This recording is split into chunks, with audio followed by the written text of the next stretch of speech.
So London's been a beautiful city. Yeah, and today is typical London weather with some clouds and not rain yet, I think. No, it's raining. It's raining. It's raining yes, outside. somewhere. Okay, maybe not so close to here, but it is raining, yes. So it's just the perfect time to be indoors, actually. Yes, because yesterday we have a beautiful Saturday to visit London with lots of sun and very good weather. So Yeah. today we have to work with games. Yes, and we have many live streams planned for today. Yes. We are going to start with Carcassonne, and then 4 o'clock we are going to have Chess 960. And yeah, after that, the Fisher Random, and then 8 o'clock we are going to have Triole. So I think that after this we can see the standings on the Pentamind. yep. Let's see them. How are they doing after 7 days of? So Anchors is still on number one. Still ahead with close to 500 points. But Andres Kus has come up to the second place with 474, which in the past was a wonderful score to win the Pentamind, but this year it is really difficult to defeat Angus Canderwell. Okay, and then we have James Heppel, that is the current Pentamind gold, and also some years before he was gold and bronze and so on. And then the senior. Yeah, Dario. Dario, the Italian guy, was, I think that in the 10th place, something like that. So he has pushed up with the first goal yesterday. Yes. So he's with 457 points. And then many players really close to this second place, like Markel Homon, that he was first throughout many days and second afterwards. Then Lumi Sperling, also very good. Danton Hope, Matthew Haytrell, and Ricardo Gomez. And Florian. And Florian Germain, yes. Yes. So let's see the standings on the Carcassonne up to now with only 2 rounds. I'm not. I just heard that we don't have the standings right now. Sorry. Then we go directly to the introduction of the game. Let's talk about Pentamind standings a little bit more. I'm personally very much cheering for Andres. Do you think can he make it to the first place? I think that Andres is really strong, one of the strongest players ever I have known. And maybe he is able to defeat any other player. But the real thing is that Ankus this year with 400 and close to 97 points, it is nearly impossible that no other player can defeat him. But let's see. In fact, I will say that Ankus is able to surpass the 500. Really? Yeah, I think so. Well, that would be first time. First time to any other player. This year we have a special rule that the main tournaments, they have a 80% plus. So instead of if you are first and you are just by yourself with a lot of players, then instead of achieving 100 points, you are going to have 108 points. So in this case, Ankus got twice more than 100 points, and I think that he is capable to get more than 500 in total. But anyway, Andres being the second will be not great for him because he will try and fight for becoming the number one, the goal in the Pentamind, but this year is not easy. Yeah. You as Estonian, you will prefer Andres defeating Ankus, I guess. No, I always like good competition. Oh, yes. Like strong competition.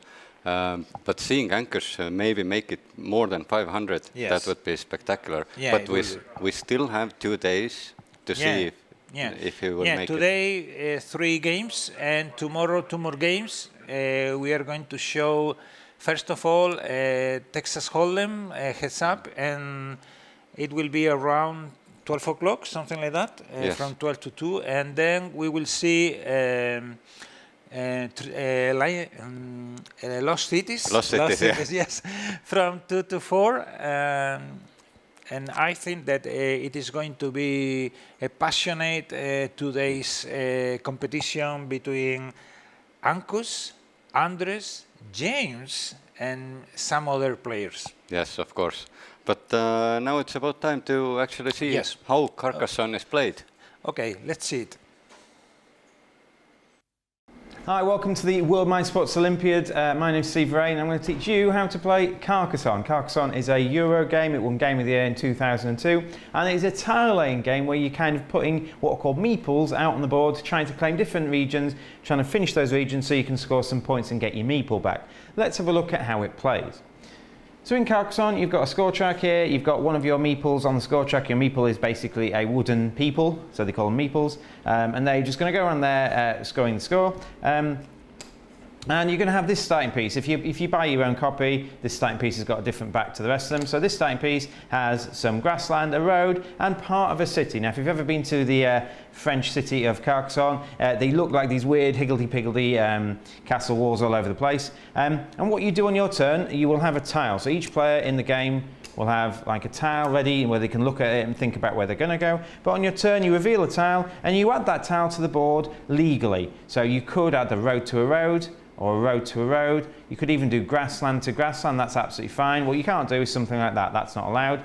And something like that's not allowed as well because the road doesn't connect to a road. So I might decide, yeah, I'm going to do that on my turn. And then also on your turn, you're going to have a handful of meeples. So I might be yellow in this case. And I have the opportunity, when I place a tile, and only then, to place a meeple on the tile in different scoring positions. Now, there are 4 things you can score. You can be a robber and you can put your meeple on a road. And basically, you're trying to score that road. You can maybe have another turn. I have another piece of road there. I might decide to put that there. And this little hamlet will end the road. So at the moment this road's ended, I might decide to put another little meeple on that road there. These are 2 separate roads. I can keep going. Oh, I've got a piece of a city. I can decide to put this city here, and I can put a knight in the city. I can get a cathedral, and a cathedral is like a church. It's a standalone thing. I might decide to put it there and put a meeple on the cathedral. He'd be a monk, and I kind of keep going on my turn, adding something to the board and putting your meeples down. The last type of meeple you can put down is a farmer. He will score slightly differently, and to signify as a farmer, you lay them down. So you can put them on the roads, in the cities, on cathedrals, or as a farmer laid down. And remember, you can only place a meeple on a tile you placed. So there's going to be tiles from other people out here. There are going to be tiles from other people out here doing lots of different things. So obviously some of the tiles you will not be able to place your meeples down. Now it's very important to have access to meeples. If you put all your meeples down on the board, you can't then continue to put meeples down. And what you're trying to do is you're trying to score things. So if you manage to end one of the things you've scored, with farmers being an exception, so if you manage to finish the city, he will score. If you manage to finish the road, the robber will score. If you manage to completely surround the cathedral, the monk will score, and you will get those people back. So let's have a quick look to see if we can end something. So for example, it doesn't matter who ends it. Let's say on Green's turn, they end this and put a meeple down on the monk. But at the end of Green's turn, something is completed. This road is completed, and roads will score points. So the roads, the way roads score points, it's 1 point per tile used in the road. So the road has 2 ends, so it's finished. It's going to score 1, 2, 3, 4. So yellow will get the meeple back, and yellow will score 4 points. The cities will finish as well. So if I can speed through these and see if I can finish the city off for you. And cities are a bit better to score. So cities will score you extra points. So in this particular case, the city is now completely finished. It's enclosed all the way around with the wall. So this city will score. And again, it doesn't matter who finished the city. At the end of the turn, if something's completed, it will score. And the way a city scores, it will score 1 point per tile in the city. 1, 2, 3, 4. 1 point for a shield. So there's a shield here. So we're now on 5 points. And if it's completed, it will double. So in this particular case, this city will score 1, 2, 3, 4, 5 for the shield, and because it's finished, it will score 10, and yellow would get their meeple back. Now, it's very important to get your meeples back so you can put them back out later. A cathedral, or a monastery, or whatever it's called, finishes when it's completely surrounded. So I could try and maybe get some more tiles here. So we can, yeah, there we go, it was completely surrounded. That was a bit lucky in that order. So this is now completely surrounded, and again, it doesn't matter who places a tile. This is surrounded, and what you would get points equal to the number of tiles in and around the monastery. So you'd get 1, 2, 3, 4, 5, 6, 7, 8, 9. So monasteries will always score 9 when they're finished. And you take your meeple off the board, you score your 9 points, and there you go. You're going to keep going till all the tiles are placed. You're going to have equal turns, so you might not necessarily use all the tiles in the game, so everyone will have maybe 15, 20 turns each or something, depending on how many people in the game. Placing tiles on the board, when everything's placed, you're going to score at the end of the game. Now at the end of the game, things will score partially. So this road will score normally as a road, so this will score at 1 point. It didn't finish, so you didn't get your meeple back, but you still score the points. This cathedral will score 1, 2, 3, 4, 5, 6. Normally it would score 9 if it was finished, but it didn't finish, but at the end of the game you still score the points, so it's not like you've lost anything, you'd score 6. If you had someone in an unfinished city, the city would do as normal, it would score 1 point per piece in the city, plus the shields. However, you don't get that doubling bonus because the city didn't finish. This city will score 1 point for yellow. And finally, farms will score at the end of the game. Now a farm is a continuous piece of grassland. So in this particular case, if you look at this man's farm here, it's this bit of farm here, it goes all the way, it goes all the way around here, this bit. So all this is his farm and all this is his farm. So this farmland stretches quite far. And the way farmer scores, a farmer will score 3 points per completed city bordering his farm. So in this particular case, this is a completed city, it borders his farm, this farmer will score 3 points. But you could have a farmer here as well, and they're 2 separate farmlands, so this farmer will also score 3 points because this city borders this man's farm. You're going to score all your points at the end of the game, and the most points is the winner. One thing you can do in the game is you can fight for the same thing. If you manage to, let's see if we can work this out. So let's imagine this is the case, and I'm yellow, and I've got my road here. And on green's turn, green might decide to do something like this. They might add this tile here. Green might put a person on this, with the eventual hope that at some point later, either green or yellow will draw a top tile that will be able to join both bits of road up. What you're not allowed to do is join something someone else owns. Well, there's no guarantee these are necessarily going to join up to be one road, so it's fine for green to do this. If they ever connect them together, well then they will both score this road. Green would score, well, green and yellow would score 1, 2, 3, 4, 5, 6, 7. They would score 7 points each. So it's in their own best interest to join up. Obviously, in this particular case, if green joins up, they will be getting these 3 points of yellows. If yellow joins up, they will be getting these 3 points of green. So both of them, it's in their interest to do so, which means red is the only person not going to score. But you've got to be careful. If for some reason someone can outnumber you in something, if you manage, let's see if I can make this work. So let's say this is a case that green and yellow are trying to share this city. So at the moment, these are 2 different cities. There are tiles that can go here that will split these cities up. Green and yellow both have them. If on green's next turn, they decide to do something like this, a bit devious, and put a person in there, then if green can ever fill that city in, green's got 2 people to yellow's 1, green would actually score that city and yellow wouldn't. So it's not necessarily anyone in the city scores points, it's the person with the most, with the rule that you can't join someone else's city directly. You've got to kind of place it on a tile and then connect it up later. That is the game of Carcassonne. Most points is the winner. You play until all the tiles have gone. I've been Steve. Thanks for watching. Thank you, Steve. Thank you very much. It is a pity not having you here, even if Rando is a wonderful companion, but we have shared for 1 week and it was marvelous. Okay, yeah. Let's go to the game. Round number 3. 3.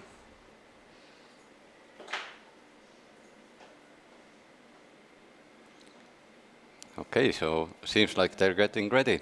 Yeah. And we are going to see the names in a short. Okay. So in the bottom left corner we have Julia. Yeah. On the bottom right we have Martin. Martin Hoemaji, yes. And his name right. of Steve, I'm not sure. The name, what's the first name? Yeah. But anyway, we will get this information. What's the first name? Yes, sure. Okay, so who is going to be first? Looks like that... well, they are waiting, yes, maybe for us. Okay, in the meantime, let's say that Martin Hovemagi has been one of the junior Pentamind winners in the past, and Julia Bamber is from the UK and has been. Last year, she played the British Championship, Carcassonne, and she was in the semi-final, and she lost. But the year before, she was in the final, and she was second. So, okay, let's see the results up to now. Yeah, let's quickly have a look at the results, because they are starting the game already, I see. Yeah. Okay, so 6 players with 10 points, and we are going to see Martin among them, and Stephen Wright is also, and Julia with 7 points. So 2 out of the 6 with 10 points, and 1 with 7 points in the next position. So let's go to the game. Yep. So yellow has... It was Martin who started. Martin start. Julia. They are going counterclockwise, right? Yes, they have a score. No, then it was Steve first. Yeah. Steve was first. Sorry, Stephen. Okay, and they haven't scored anything yet. Stephen, then Martin, and then Julia. So Julia has placed a farmer, Martin is taking a city, and Stephen has gone for the road. For the road, yes. So at this moment, oh, wonderful. Thank you. Thank you very much, because now we see perfectly, and so so Martin is yellow. No, Stephen is yellow. Stephen is yellow. Martin is green. Martin is green. And Julia is blue. Julia is blue. Yeah.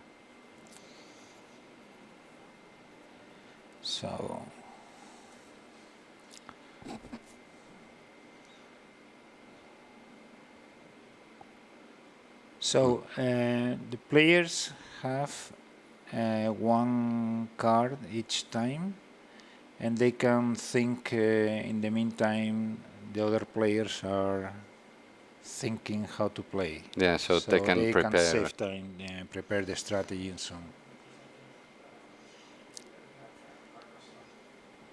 So Julia had a chance either to build a road together with... yes, or either farming in another place. But at this moment, she is the only one to farm, so maybe she is quite waiting for the others' strategies to decide. I'm guessing she didn't place the road the other way because she would restrict her own farm with the road. Absolutely. Absolutely. So first to collect points is Stephen, who is going to collect 4 points with the first city. And Martin is also taking points. Also doing the same, so 4 more points for Martin. Yeah, taking points from cities and taking back the meeples. It's also a good strategy to keep meeples in your hand to be able to do many things. Okay, in this case is farming, but Julia has taken another farm. Because it already has 6 points on there with 2 completed cities. Yes. So a good move. Yeah. But the problem with farmers is that you don't get them back until the end of the game. So Julia is going to play with 2 less meeples than the rest of the players. Yes. Up to now. So we have another very farmer. Interesting, and that is possible. Yes, it's possible. Because it is possible because it is not in contact with the rest of the farms. Yeah. Yes, so only in the future when a card is placed in the middle left, then all the ground can be together, and then the farms will the yellow on the left and the blue on the right will join together, and then we will see who has more farmers, and then so a strategy for Martin is one more city, and Julia has completed the road. Has got so 3 points for Julia because the road was 3 squares. Do you notice that she didn't take the city? She didn't take the city? No. She could have placed the meeple on the city with the badge. Oh, that would have been 4 points. Yeah. But she maybe she forgot or didn't want to. But this city is already owned by her with the farmer. So, okay.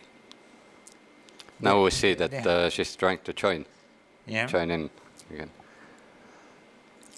So they are playing really fast. They are so good players, then they don't need too much time to think about. I think that this is going to be a fast game. Faster than our game. Yeah, for sure. Okay, we like very much this game, but sometimes we like to think a lot.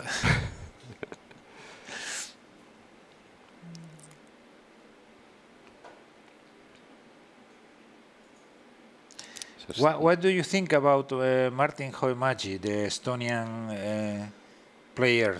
He's really, really, really strong. He was ahead on the Pentamind scoring for 2-3 days. And, what do you think? I think he's a great person. I have never met him before coming here, so I don't know his gaming strategies, but he's a fun guy to talk to, and seems to be doing a great job. So Martin has got a road. At the moment, a small road, but easy to be completed. Yes. So I think that he's thinking about having 4 points, or 4. If he can 3. connect. If he can connect everything, 3. No, 1, no, 2, 4. 3, 4. Yes. Sorry, and then taking the maple out. So 4 out of 7 meeples from yellow and green, and only 3 from Julia. Yes, and 2 of them are farmers. Yeah. But as the game advances, it will be very important to have the meeples in your hand. Yeah. Especially when you pull a monastery, for example, and you don't have anyone you don't have anyone. So keeping the last one at least is really, really, really important. Yes. So it's Steven's turn. Yeah.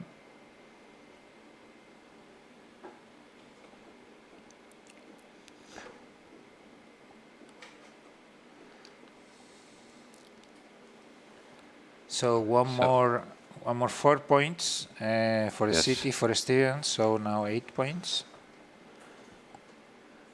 And the monastery. This is the first time a player has used the monastery card, and it is Martin.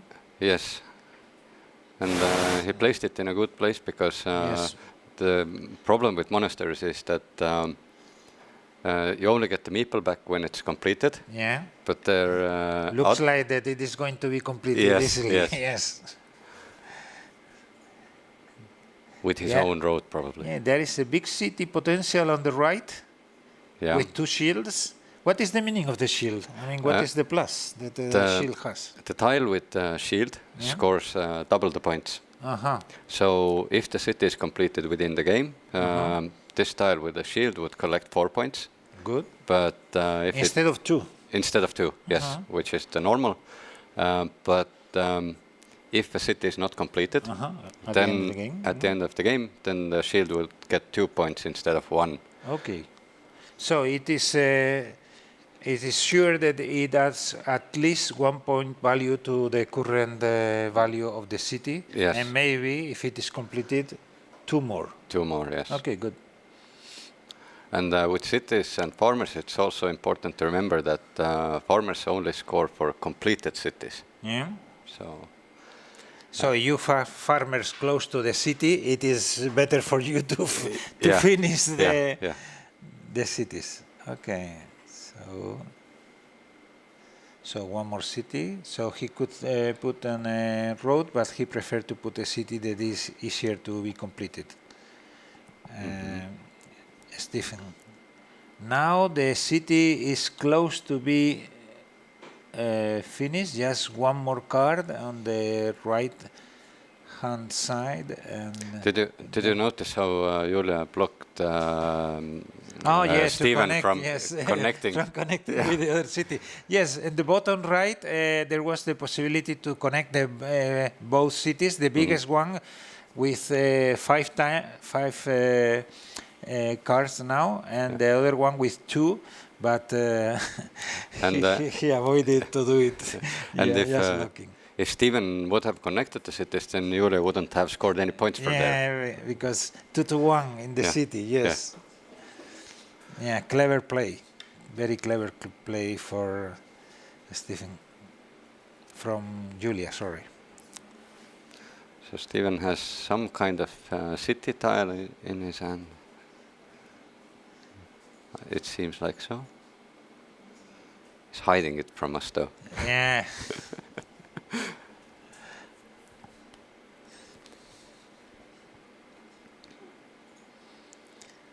So he's completing, I think, that there was a city there.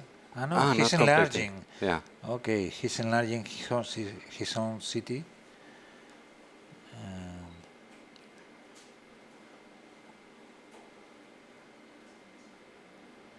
So now is Martin.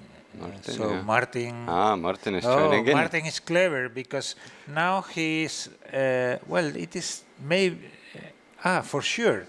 For sure now, if that city is completed, he's going to be part of it. Yes. Yeah. And Julia took 3 points from the road. Yeah, 3 points from the road, so 6 up to now. 8 for Stephen, 6 for Julia, 4 for Martin.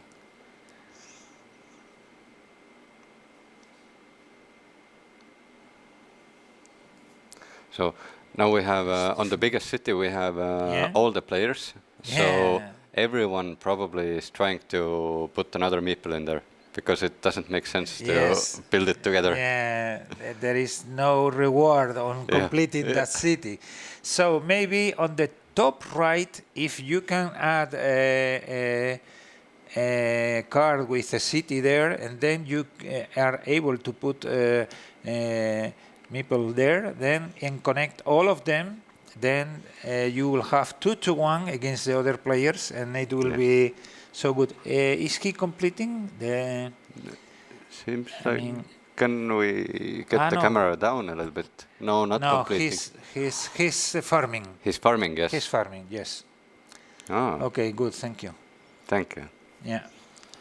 Yeah. The as long as the game is going on, then the camera will have to leave some space to throw out. Yes. So it is now the Julia, I think. Julia made a move, put the city tile, but again didn't put the meeple on there. So it's Stephen? No, it's Martin, I think. No. That's a very strange strategy to not put the meeple. Maybe too big. She's thinking that it is too big, the space for building up a city there, and it is not working. I don't know. Maybe.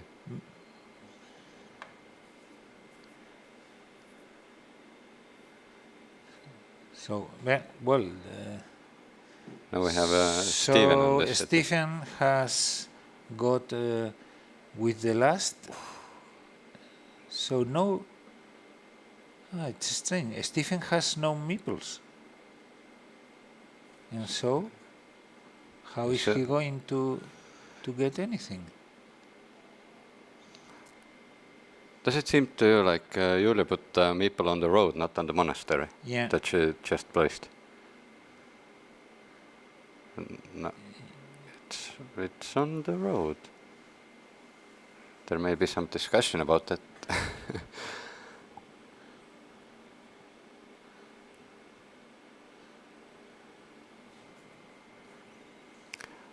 But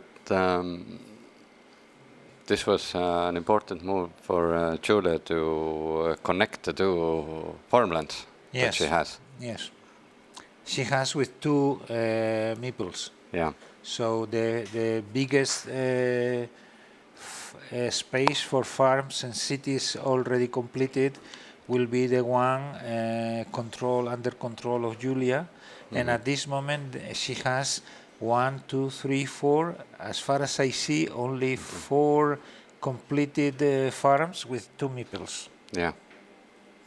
And still 3 meeples in hand to keep working. But it is quite strange for me to understand Stephen's strategy he has not more meeples. So the only way is completing the city on the right side, but it is not going to be possible. Well, maybe with two, a car with 2 cities, 2 side cities. He also has one smaller city down here. Smaller city, yes, to take out 1 meeple on the right, bottom right, yes. Yes, but other than that, he would need at least 2 tiles to complete the city, so it's a little bit strange. So, yeah, Julia is enlarging not only the field but also the road.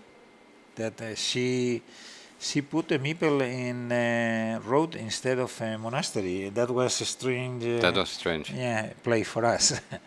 Maybe not for her, because it was so clear for her that the meeple and the monastery will mean at least 8 points. Yes, and also there is at least 1 more tile with monastery and road. So this would have obviously been placed. In the middle, 9 points immediately, and taken out.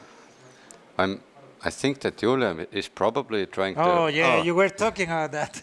So and it was Stephen with no meeple in hand. Oh, awful! This is really upsetting. Okay, now so 3 points for Martin. 3 or 4. He would have scored 3 and 2, I think. 3 and 2, so 5. I don't know if they are counting score right now. For green, so 9. And then Julia has played on the upper right. Okay, another. She's trying to steal Martin's road from the upper above. Okay, from the upper. So interesting. Julia's strategy. I think that Stephen is going to blame himself. Look, someone completed the city up here. Was it Martin? Yes, it was Martin. This is Julia, blue, and maybe must be Martin, because yes, I think it's 10 Martin points. Is 4 and 2 shields. So no, 1 shield. 1 shield. 1 here, 1 here. No, there's no shield there. I see only 1 shield. Only 1 shield? Okay, yes, so 10 points for Martin. And another 6 point just. Now with the new. Oh, thank you. That's a perfect camera angle. So this is 6 more. So green is 33 points. Mm-hmm. Okay. Yellow is blue 8. is 6. It was correct, and yellow is 8. So you were right. It was Martin who completed that. Okay, thank you. Let's see at the game board.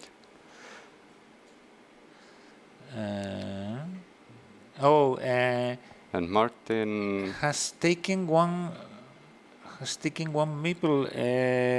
Stephen, where it was? I'm not sure. Martin took 3 points for the road up here. Martin, but because he didn't take the city, so I assume that it was the road. I think that may we see again the score sheet, please? Thank you. So yes, Yeah, 13 3 points for, so 5 points for Stephen. Thank you very much. Mm-hmm. So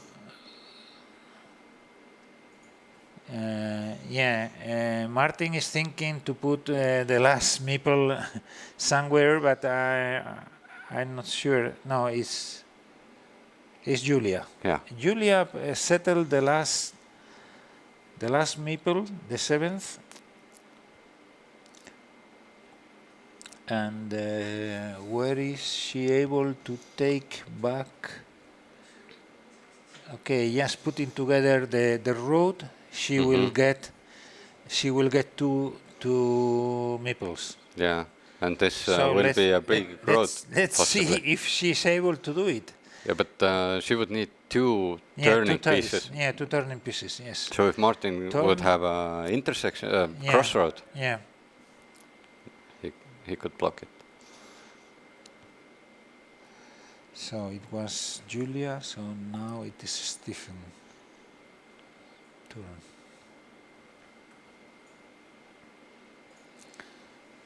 But Steven, does he have meeples left? Yeah, he has one. He got one back. Yeah. Making the 5 points.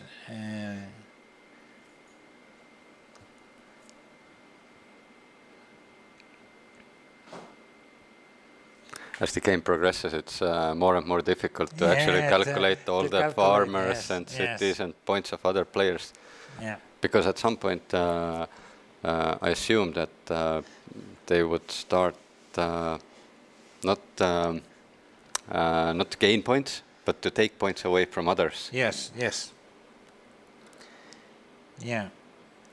If you add points, but you are also adding points to the opponents, maybe it's not better than just destroying the potential use of points of your opponents. If you are in danger in somewhere, I mean, maybe in a road or in a farm building and so on. Yes. For example, at some point you don't want to do small cities on your opponent's field because he or she would score more points. So Martin has put the farmer. Yeah, he's trying to enlarge that farm. Julia has already enlarged the big city in the bottom. She has only one against one. No, it's 1-on-1. Yeah, 1-1. Yes, one against the Stephen, also with one.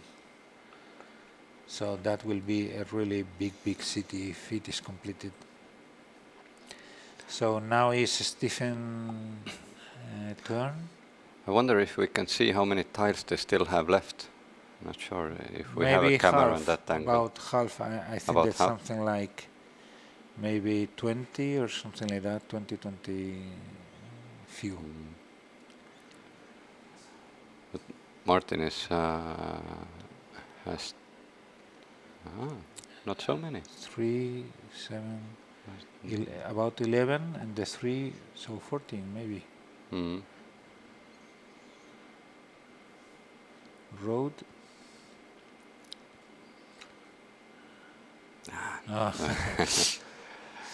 Completing the that was important for her. That's a good idea. Okay, so yes. Martin got that was good for Martin to take back a meeple. And then it's 9 points for Martin. 9 points for Martin.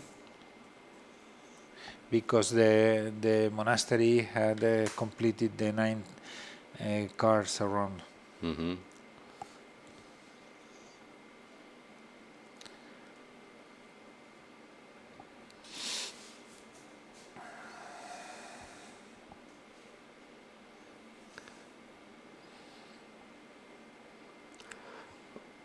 What's the best thing you like about Carcassonne as a player?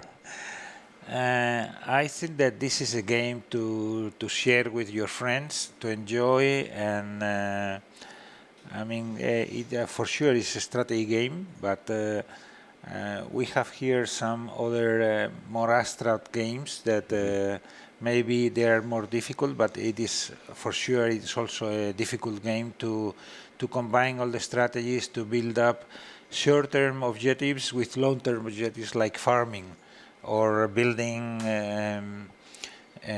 roads. Then there is only 2 and 3, 5 and 3, 8, maybe 8.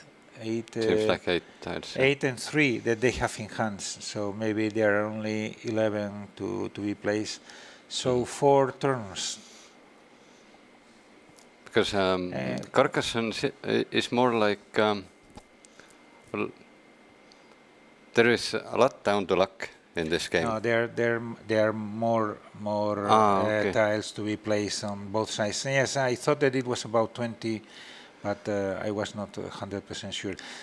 But there is something important at this moment, and it is that the green player, the Martin Hoemagi, has still 3 meeples in the hand, and maybe there are only 4 or 5 or 6 turns to play. So if he wants to score, he has to place those at least 2 of those 3 meeples as soon as he can, doing something useful. In fact, both connected. That is good for Martin. It was well, mainly for Julia, because she got. I mean, No. it is good for Martin, the green play, the 1, 2, 3, I mean, 4, green 5. player, but also from for Julia, because Julia could take back 2 of the meeples. But it was Martin's turn, and Martin really needed this crossroad there. Yeah. Because Julia could have taken the road all for herself. Oh yes, because he stopped to do 2 against 1. Yeah, You are absolutely right. And see, Martin has placed another farmer here, so he's trying to take the other farm. 1, 2, 3, 4, 5, 6, 7 for both, for Martin, 52, and Julia. And then also 1, 2, 3, 4, 5, 6 for Julia.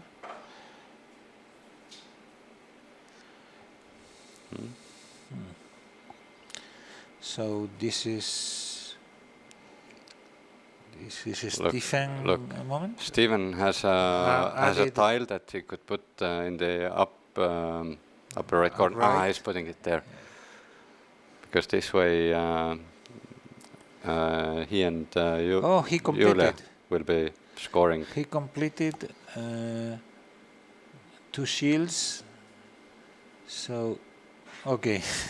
Thank you. Now it is not necessary. Okay, so yellow is in 29.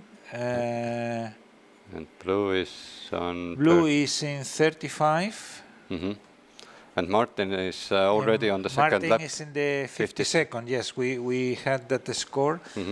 And now he has moved to, with 8 more points to 60. So he scored something from somewhere, but 8 more points.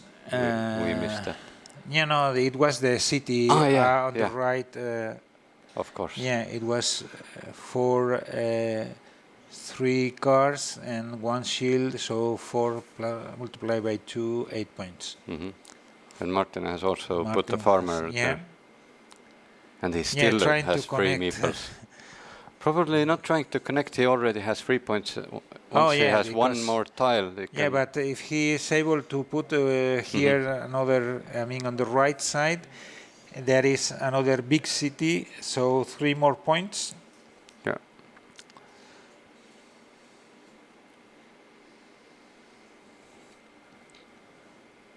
And maybe even there is potential to close 1 more city and then connecting. That's a good place. So this is, I guess, a Stephen moment.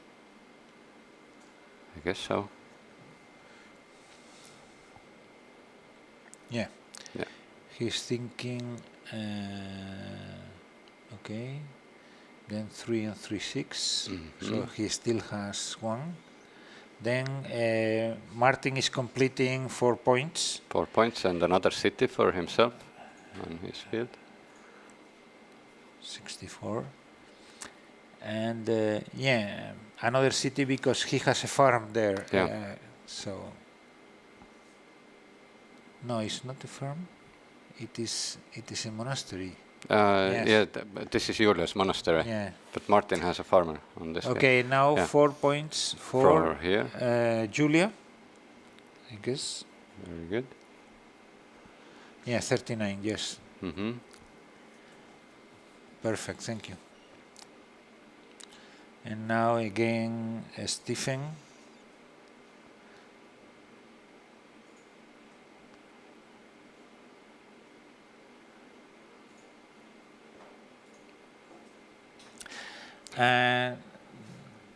Do we encourage observers to send questions? Yes, for sure. So if you have any questions you want answers to, either about Carcassonne or Mind Sports Olympiad or what's Martin's foot number, just post them in the Facebook comments and yeah, we'll try to answer. Yeah, we'll get the answers to that.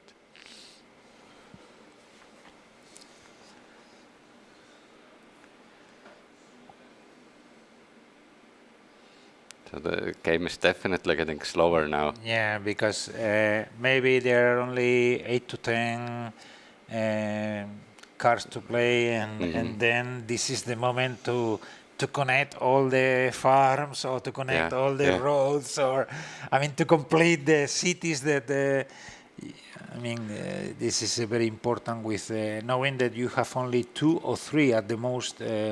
Oh yeah, monastery. Monastery with at the moment 7 points. only 7. So now, yeah, monastery is taken back by Julia. So 9 more points. 48, yes. To me, it seems like Martin is winning this game. Yeah. At this moment, Martin. Yeah. But the problem obviously is that if he's able to connect, if he will be able to connect in the square up in the middle, that farm, he will be able, Actually, he would lose points if he was to connect that one. Because right now he has one farmer with 2 cities and one with 1. But if he connects them, then he has 2 farmers with 3 cities in, with 2 cities in total.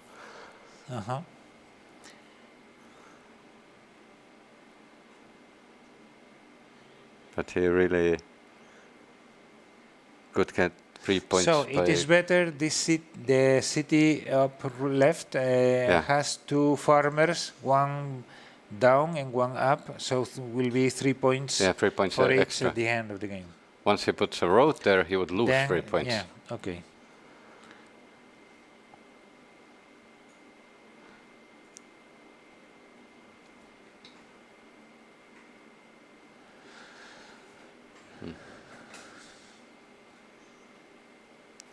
So seems like Steven has a road. Yeah.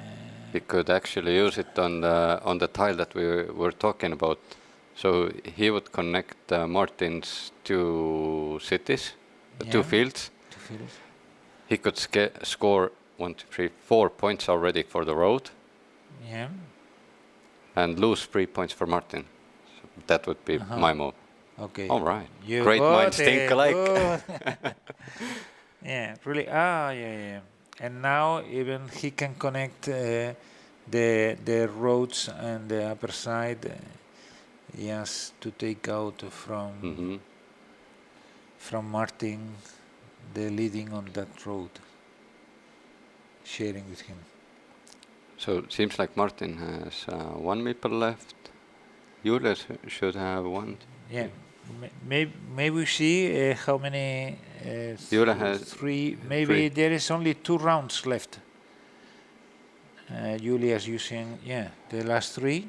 So 3 cards. yeah, 3 cards. So Julia will be taking one. Seems like Steven Yeah. doesn't have any meeples, Yeah. so Yeah, 7 on the board, so the only possibility if he will be able to complete, it is amazing that Stephen hasn't been able to complete the city or down right anytime, and there was not possible for him to take out the meeple to recuperate it.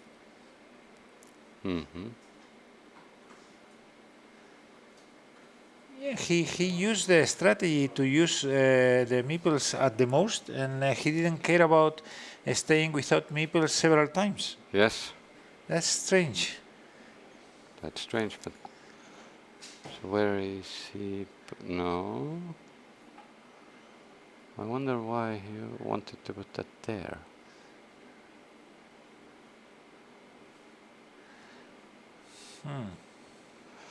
I think he's trying to use the tile to maybe block something Yeah, from to happening. avoid something. No, it's his city. No. Then it is not possible to finish anything for him. Yeah. But he doesn't have any more moves, I think. No, one more. One more? I think that there were 3 tiles. One for Julia already taken, then the second one for Stephen, and now Martin is going to have the last one. So this is the last move for Julia. And you Take got 3 out, points. so 3 points for Julia.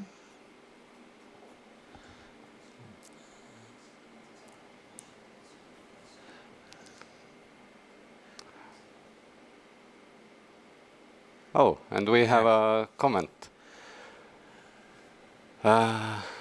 from Vidaras. Fun to see. Carcassonne is my favorite game, but absolutely best with 2 players, where luck plays a much smaller part.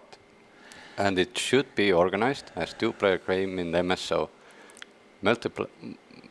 Multiplayer can also be fun, but it's only for social play, in my opinion.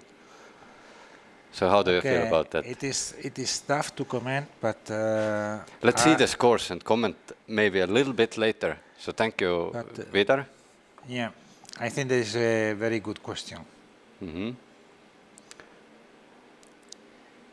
So we have Martin and 28.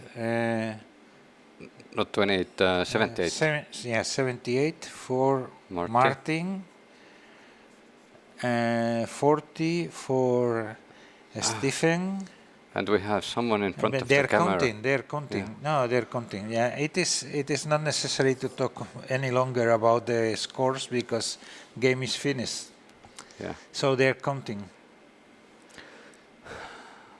So they are doing it little by little, taking out first the rows, the monasteries, the cities uncompleted, and the cities, and then the last thing will be the farmers.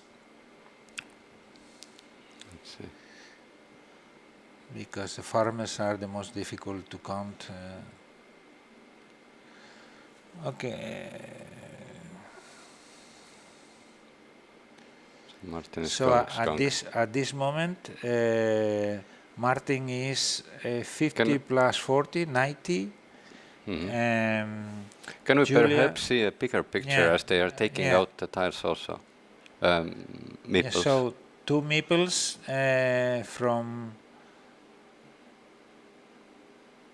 from Julia, still 2 farmers.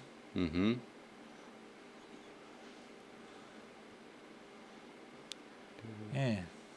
30. Goodness. 40. Yeah. So what do we still have 2 farmers and a few. They have placed. Martin has placed some on cities for. Just to count how many cities are completed, probably. So they tied. So Martin they tied. and Julia. This is. Can we see the final scoreboard? Yeah, 90 points against 53. For both. Amazing. I think that they are going to share 5 plus 2, so 3.5 points each. This is absolutely amazing. So good result for both. Actually, It 90, looked 90, like, yeah, 90 points is plenty. Yes, a lot. Because when I play, I don't usually get that many points at all. But doing a tie at this situation Okay, is something great. let's answer the question Yeah. by the Ras. Okay, from my point of view, I rather would like to play only head-to-head games. But this is my own personal position, and for sure most of the Euro games are for 3 or 4 players or even more. In a tournament like this, I have asked some other players that are more professional, and most of them have told me that the 2 players game is much better in terms of pure competition. As you said, for fun and to enjoy with friends, etc., it will be better to play with 3 or 4 or more players. And from my point of view, I do agree with you, Peter. Yes. What do you think so? I also think that Carcassonne is a perfect multiplayer game. Yeah. I'm not sure on competing since I'm not a competitor myself, but I've beaten him once in a Yes, game. it is true. It is true. So I'm not sure if it should be organized as a 2-player game. Yeah, but that is the decision of the organizing team, and yes, I mean I don't blame anybody to take any decision. It is only that my own personal point of view is the more games that we play head to head, it will define better what kind of better competitor is on one side or the other. If you play 3 or 4, then some other players can influence your result because they play badly or they play strongly, and I prefer to play with a player that all the strength is addressed to me, and he's trying to beat me with the best he has in hands, and I'm doing the same. I mean, I am trying to turn around the situation, but only against one player. But yeah. okay, thanks, Vidar, for asking this question to us. Thank you. So I think as the players are getting ready for the next game, maybe it's time to do a small commercial break. Okay, perfect.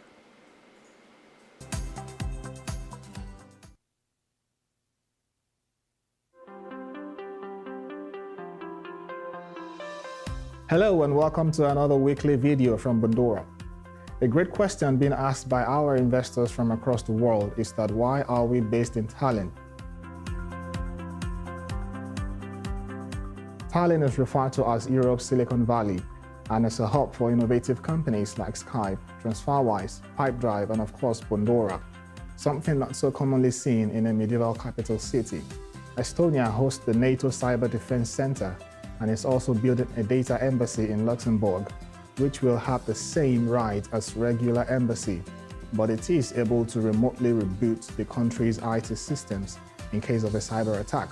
So due to this level of cybersecurity, and since there are children being taught how to code in kindergarten, there is a wealth of tech talent, and this provides a great environment for us to thrive and achieve our goal of becoming Europe's #1 peer-to-peer lending platform.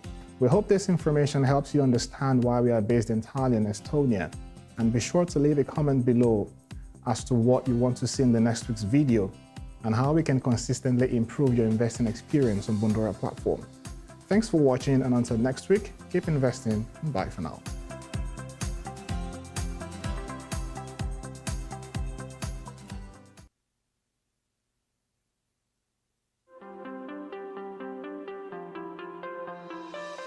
Hello and welcome to another weekly video from Bondora.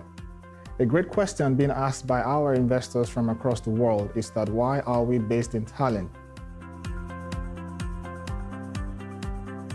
Tallinn is referred to as Europe's Silicon Valley and is a hub for innovative companies like Skype, TransferWise, Pipedrive, and of course Bondora, something not so commonly seen in a medieval capital city. Estonia hosts the NATO Cyber Defense Center and is also building a data embassy in Luxembourg, which will have the same right as regular embassy, but it is able to remotely reboot the country's IT systems in case of a cyber attack. So due to this level of cybersecurity, and since there are children being taught how to code in kindergarten, there is a wealth of tech talent, and this provides a great environment for us to thrive and achieve our goal of becoming Europe's #1 peer-to-peer lending platform. We hope this information helps you understand why we are based in Tallinn, Estonia, and be sure to leave a comment below as to what you want to see in the next week's video and how we can consistently improve your investing experience on Bondora platform. Thanks for watching, and until next week, keep investing, and bye for now.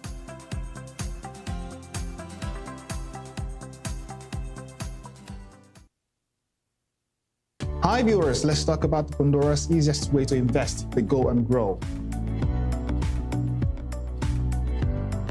Go and Grow is an incredibly simple and automated service that allows you to earn 6.75% per annum and take your cash out at any time.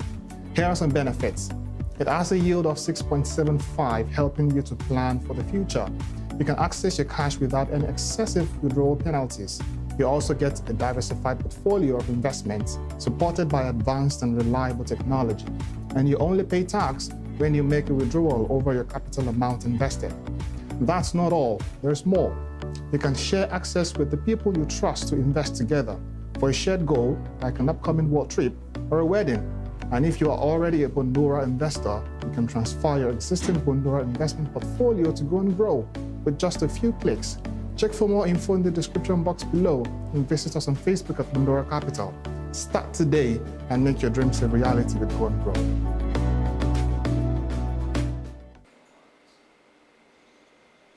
Okay, so since the top players finished their game quite early and the round is still on, we unfortunately don't have the official results yet. And my friend Paco over here has left to see if we can get anyone for an interview. So we will be coming back shortly within a few minutes. Please stay tuned. If you have any questions, please post your questions, and we will be resuming shortly.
Hello, back again from the Main Sports Olympiad. I am Paco de la Banda, and I am sharing this interview with Ricardo Gomez. Mind Sports champion from Portugal. Ricardo, you are a real expert in Eurogames, and maybe I will say the best one here. Why do you focus so much on that kind of games? Those games are my preferred, so they are the ones that I like the most. I like to be with many people on the same table.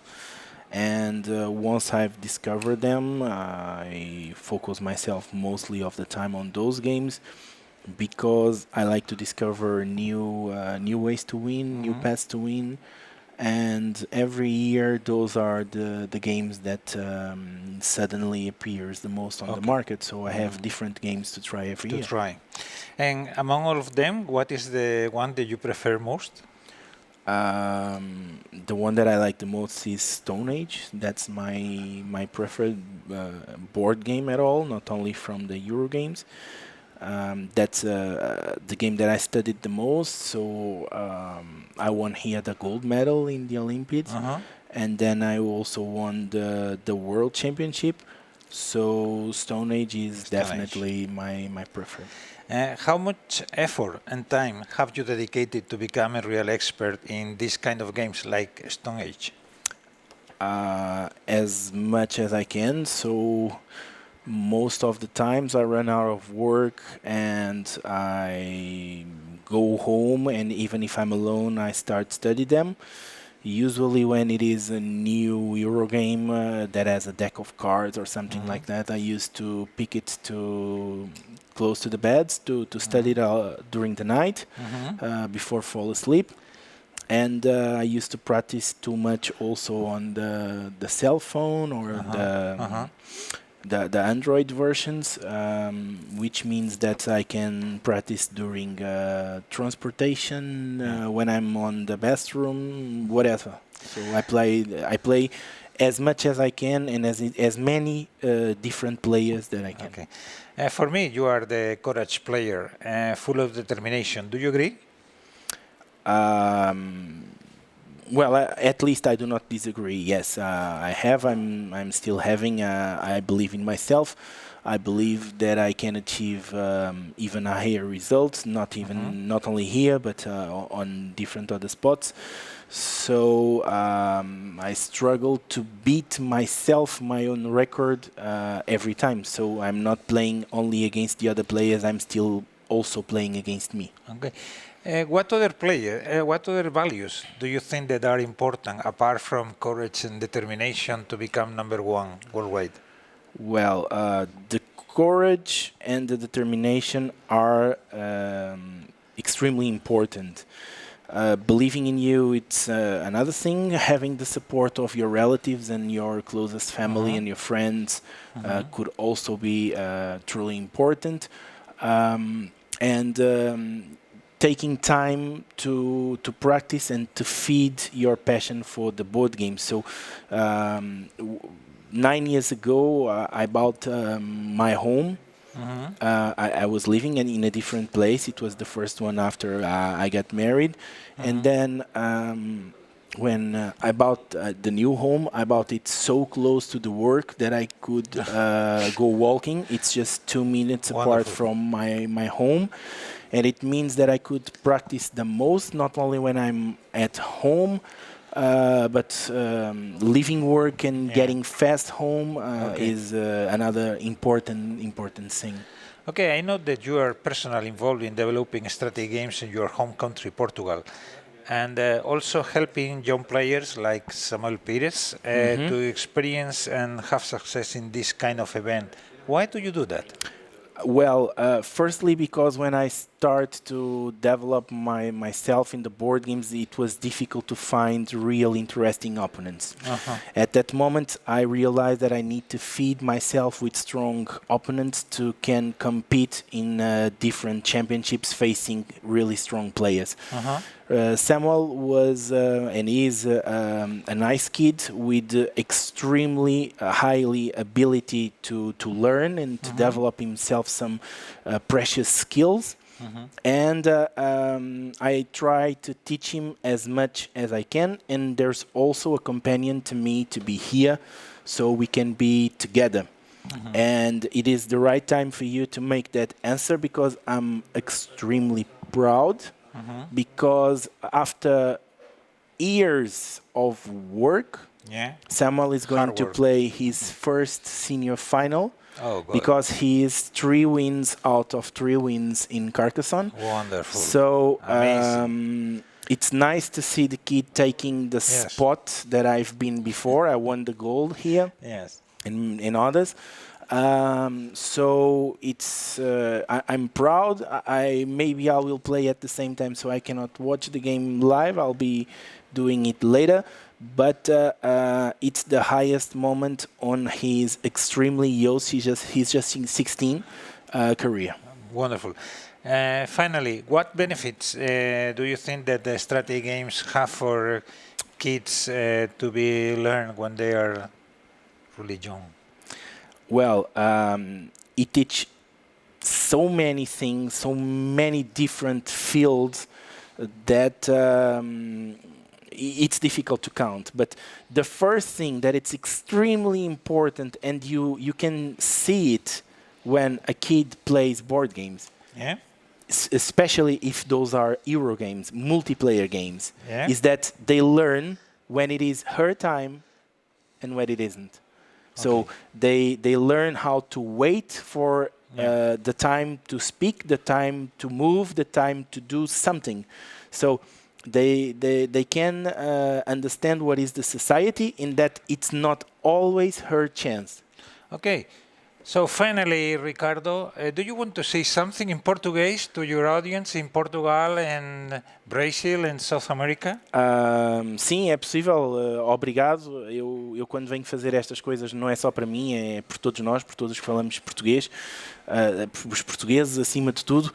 E neste momento faltam 2 jornadas para acabar o Campeonato do Mundo de Eurogames. Eu sei que estou à frente, tenho alguma margem, não é muita, mas se todos vocês aí em casa torcerem por mim, pode ser que consiga. Ok, un placer también para la audiencia española. Gracias, Eduardo. Ricardo.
hello, and we're back. Yeah. The third round is just Already finishing. finished, yes. Yeah, and we saw that Vidaras, who was commenting Yeah. before, asking us difficult questions, me Yeah. not being commentator at all, was actually gold on Yeah, 2015. he has been gold 3 years ago, and he has been silver 4 years ago. So he is a player with good position and with good knowledge to ask what he was asking. So thank you, Vidar, for doing this question and leaving it. We will share with the organization. I'm sure that you have talked to many other players and even to the organizers about this, but we will pass through the question. And we send our greetings to Denmark also. Yes, sure. So, but last year, let's talk about last year.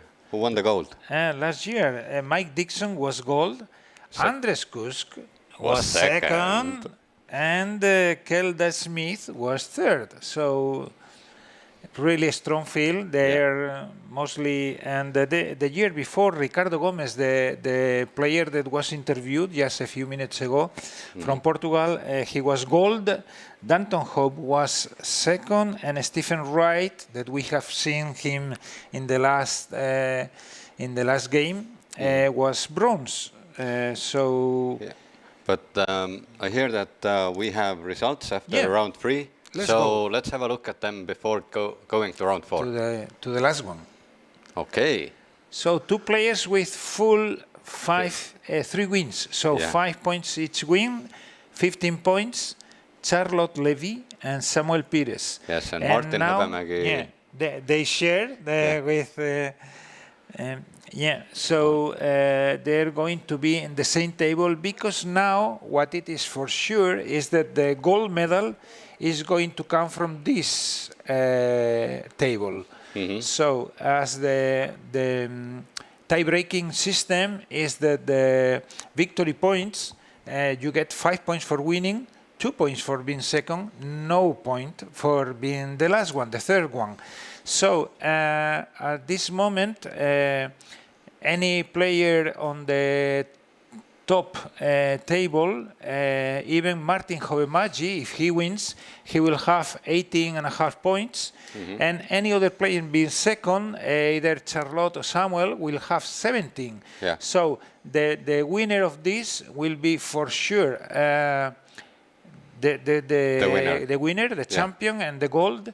And the second, maybe Daniel Sinelli in the second table, if he wins, will be 17 points. So he may, if he wins, he may tie with the one of the players with 15 points, achieving 2 points for the second. So what it is for sure is that the winner of the first table is going to be the gold. Yes. But let's head onto the table, because the players are starting their gameplay. Let's go. So, who do we have here? So we have my fellow countryman from Estonia, Martin. Martin Hõbemägi. It looks like that he's going to be the third. Looks like that Charlotte is going to be the first one to put a tile. Yeah. And so Charlotte is first, and the color, Samuel is going to be second. Ladies always go first. So black, Charlotte is black. And Samuel, and then Martin. Samuel is green. Samuel is green. And Martin is yellow. And Martin is yellow. So Charlotte has taken a city, Samuel has taken a road, and Martin is taking another city. Yeah. With a tile. Then she can complete her own city with 6 points, I guess. I don't see any shield there. Martin has a shield. But it is not possible because of a road, sorry. Because a road must cross from the right side. Yeah. I think that she will have done it immediately.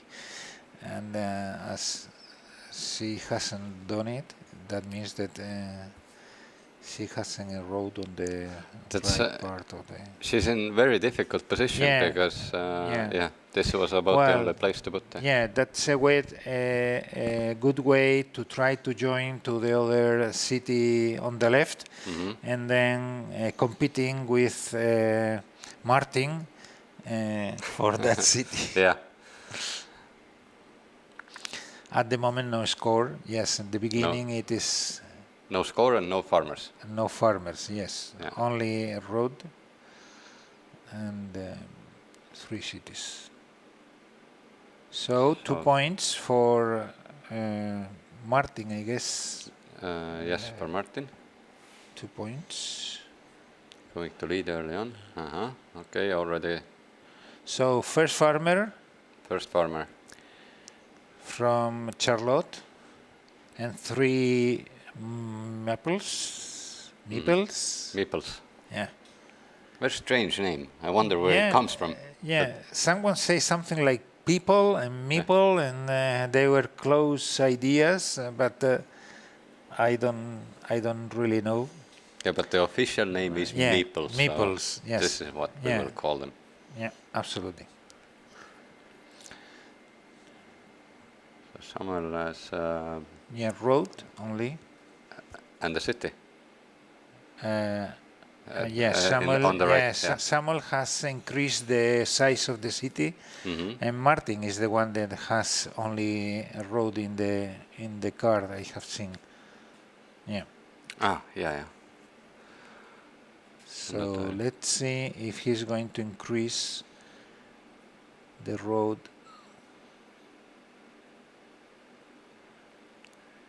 Okay. He's taken that road. I mean that it is. There is an owner of that road. Is Samuel. Yeah. So he's competing when those roads are together. Then he's competing with Samuel, who is going to take more points if any of them add one more. So Yeah. okay, Clever so move. this is enlarging the city in the center is going to be huge. Okay. Well, this is a strange place to put the monastery, but I wonder why. Yeah, but maybe he's trying not to be able to complete the city in the center on the top side. So maybe he's trying to do something more difficult for the players to. But then I think that this is a more difficult way because then the road on the left will have to go up there, only up there, no, not crossing the card. I think that the other view is easier for us. Let's have a look of the other camera. Yeah, I think that this is slightly better. The other view was nicer, but it's easier to see the tiles here. Yeah. So we'll, Okay, so one road. One road yes. for Martin. Then completing. So this is 6 points. 6 points, yes, and the road. 6 points and takes back one meeple.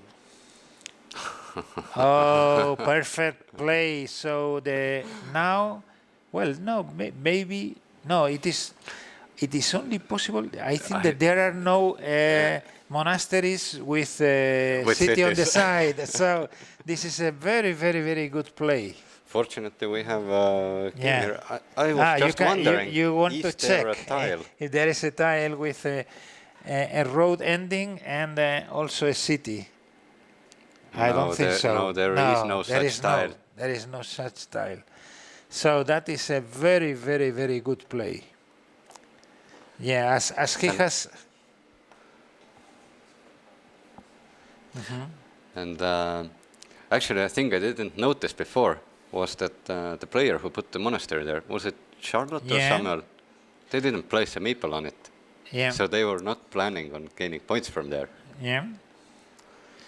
Yeah, maybe it was Samuel. I don't know. I don't remember. Yeah, I don't remember either.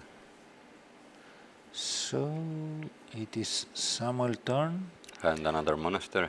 with another monastery, yes, and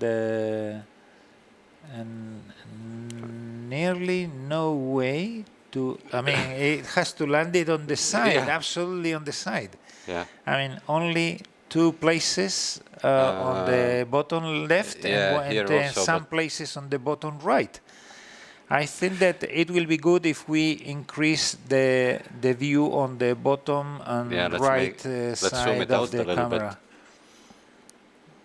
'Cause, Yeah. and again, no meeple on the monastery. And no meeple on the monastery, yes. It's quite strange. I don't know, and he has 5, no 6, no 5, yes. He has still 5 in hands, so I don't know, maybe he's going to farm. And he's waiting for seeing how big is going to be any farm or something like that. Yeah, probably, because monasteries are always good points. So Yeah. well, not they that are one probably, but 7, 8, 9 points for sure. Yeah. I don't know, maybe it's his strategy.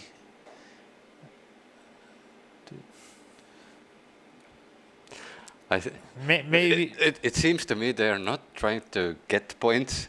They are just trying to ruin another player's game. another player's game, and waiting for the future. I mean, waiting strategy or something like that. Yes. We have to zoom out a little bit more. I think we are nearly at the border here. Yeah. Yeah. Oh, perfect. Yeah, little by little, we will have to ask increasing the view on the bottom side. Yeah, but fortunately, we have great cameramen. Yeah, I think so. From Estonia, I guess. Are they from Estonia? The crew? Yeah, I heard so. Yeah, Oh. I've never met them though. Okay. Just an explanation for the viewers. Actually, yeah, I should be on the other side of the camera, right? Well, he's the manager of the crew from Estonia, and he's helping me because I was alone. And he beat me once in Carcassonne, so he thinks that he is better than me. No, I have beaten Twice? Pentamind champion 2010. Okay. So this is something. Yeah, it's a pleasure for me to share this commenting with Rando, because he is expert in Carcassonne, and he's also a wonderful person. Yeah. Paco is also great. So Also. let's get back to gameplay. Yes, sorry viewers. So some potential cities to be completed on the bottom right. Not many places. Yeah, in fact, 4 points for Charlotte. 4 more Charlotte, points. yes. Yes, 10. And let's see Samuel, who has only put 3 meeples against the 5 of the other 2 players. I mean, the other players have invested many of the meeples they have in hand, and Samuel is just waiting, maybe, yeah. I think maybe his strategy is to try and steal points from other players. So if they that get was a complete. road, so it is 3 points 3 and points. takes the meeple back for Martin. So now 5. Okay. So It's 5 to 10, yes. thank you. And at the moment, Samuel is not scoring any point with a waiting strategy, not investing in monasteries. Yeah. How would you consider how important is Carcassonne for Pentamind? Yeah, it is important because it is really important because of the number of players. There are 46 players playing. Wow. So it is really important. So 4 more points for someone and for the no farmer. for someone. Yeah, for the first time he converted the meeple on farmer, and then maybe he can compete with the yellow one on the right side. Yes, in the future. Okay, so we are on Martin now. I mean, it's yellow time. Yeah, I think so. Yes. Yeah, he's thinking. Yeah.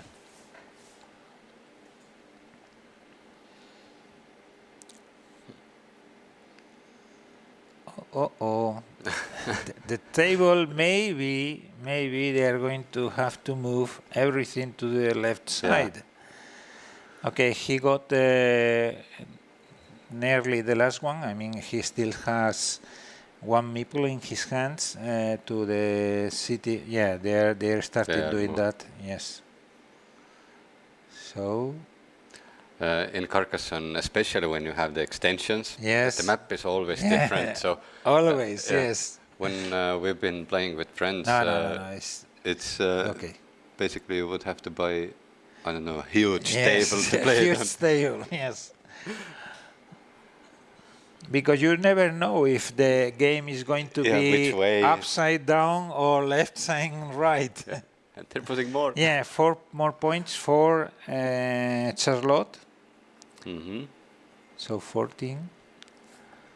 And yeah, Samuel is enlarging his own city. Yeah, that's quite good. Now putting together a almost completing. Yeah, almost completed. But didn't take a road or no, he didn't take anything because Martin doesn't have many meeples left. Yeah, Martin only 1, and Samuel has 3, and Charlotte has 2. So completing a road and okay. Not completing. The other end not completing. Yes, there is an end. Yeah. Quite strange that monastery not having anything on top. We will ask afterwards, Samuel, why did he choose this this strategy of not putting anything on top of a monastery? Maybe this is not possible. Maybe maybe didn't put on the center monastery because it was not going to be completed. So that means that meeple is going to be there until the end of the game. Yeah. So he didn't want to invest meeple on 8 or 7 or 6 or whatever number of. He preferred to use it on a longer and more useful. Yeah. So maybe he's right. Yeah. Martin just put his last meeple on the board. So Martin is out of meeples at this moment.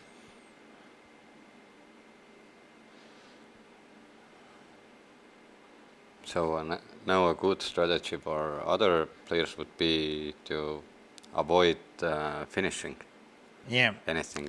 For him not to be able to take out anything. Yes.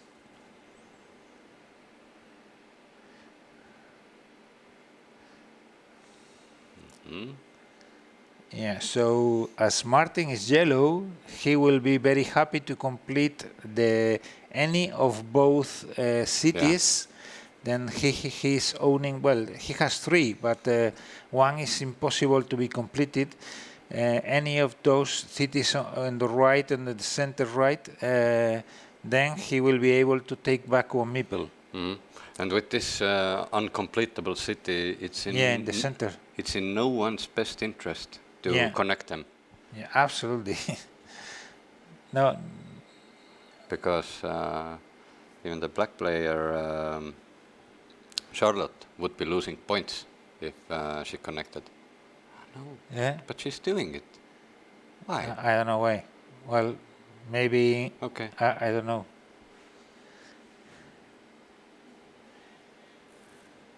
That is strange.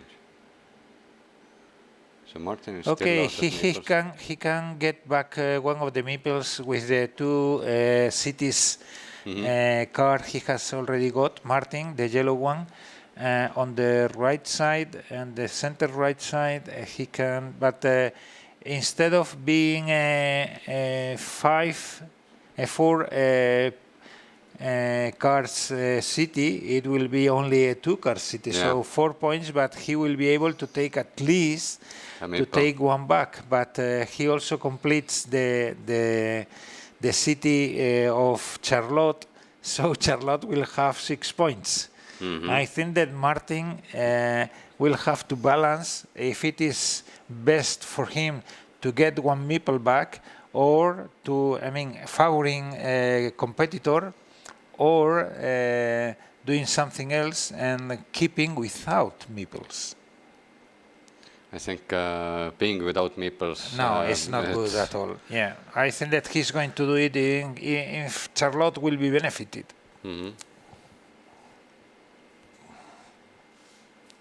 He can't Yeah. decide. No, it's painful, but he has to do it, because if not, he's going to be in a really bad shape for maybe 2 or 3 rounds. That's a lot. Yeah, so many Yeah. uncompleted projects. Yeah. And one meeple for Martin will just be there for nothing. Yeah. So if he had meeples right now, he could probably put it in the uncompletable city so that it's not connected yet, and possibly gain some points from there. Yeah. But he can't do it. Ah, no, he has one. He has one? Yeah. Oh, 6. Oh, 1, 2, goodness. Then it's my mistake. I have counted badly. And he's going... Oh. Well, he's trusting himself so much in receiving any city in the next round. Then he can complete. But, goodness, no. A road, so one waiting move. If this is lasting 2 or 3 rounds, Martin is going to be in a bad shape.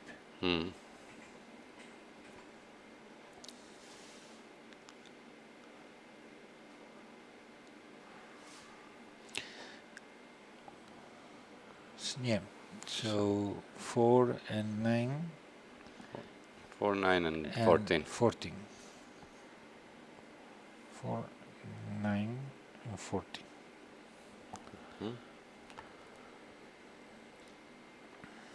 The table is getting so small. Yeah. If they have to move to the left, it is going to be fun. Yeah. And for sure, they are going to do something else on the right side.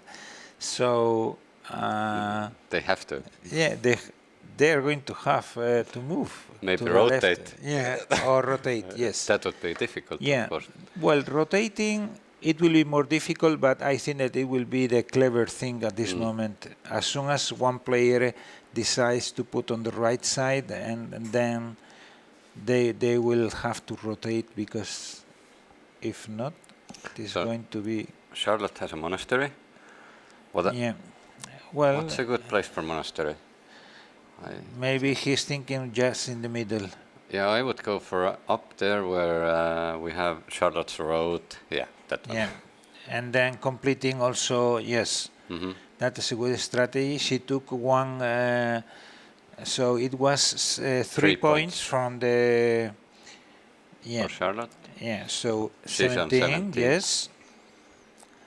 And took one meeple back. So it is important. The monastery, she has substituted the one of the road for the one on the monastery. Yeah, and But still keeping one. yeah, and Samuel now has another monastery.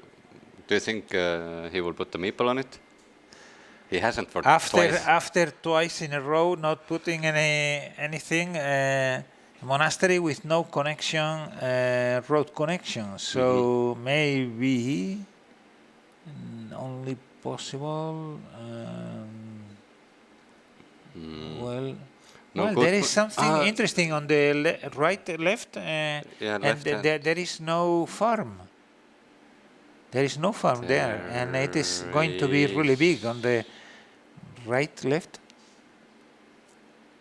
On our, so you mean Charlotte side, right? Yes, on the Charlotte side, yes. Yeah, but there is only one city at the moment. Oh, yes. And so to take away 3 points, maybe it will be cleverer.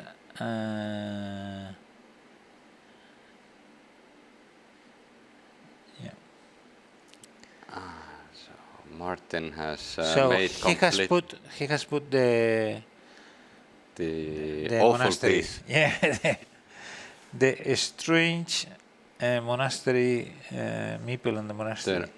But they're really, really just trying to ruin each other from getting any points. So Martin 7 on meeples on the table, Charlotte 6, and Samuel also 6, I think. 2, 4, 5. I only see 5, but I only see one. No, 6, 6. Yes. So only one pending to be used. And then many roads. Apparently not too useful. This looks like an awful land to live in. Yeah. Roads taking you nowhere, just doing circles. Maybe on the bottom side, is green, that road, not black. On the bottom side, it's it's a farmer. No, but I mean the black, the road is in the center, is a green one. So she has decided not to put anything. And then close to be completed big city with yellow. I mean, that will be amazingly good for Samuel if he is able to finish. And looks like not too difficult. I mean, but maybe they can destroy the potential of that city. Oh. I thought Martin may be doing another go. To destroy the Samuel potentiality of that city, even if he adds one more point to the end to Samuel. But if Samuel is able to complete that city, it is going to be a major challenge for him. Yeah. He could try and steal this city, but I don't think he has. He can't afford to do it. They are moving, little by little. You're singing also? Yeah, well, a little bit.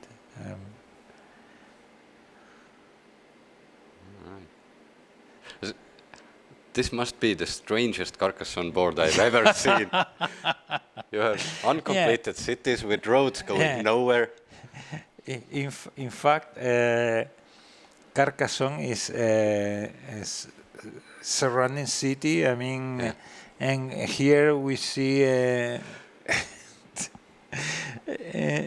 small number of little cities, only one big one. Well, maybe in the center also, but uncompleted one. Yeah.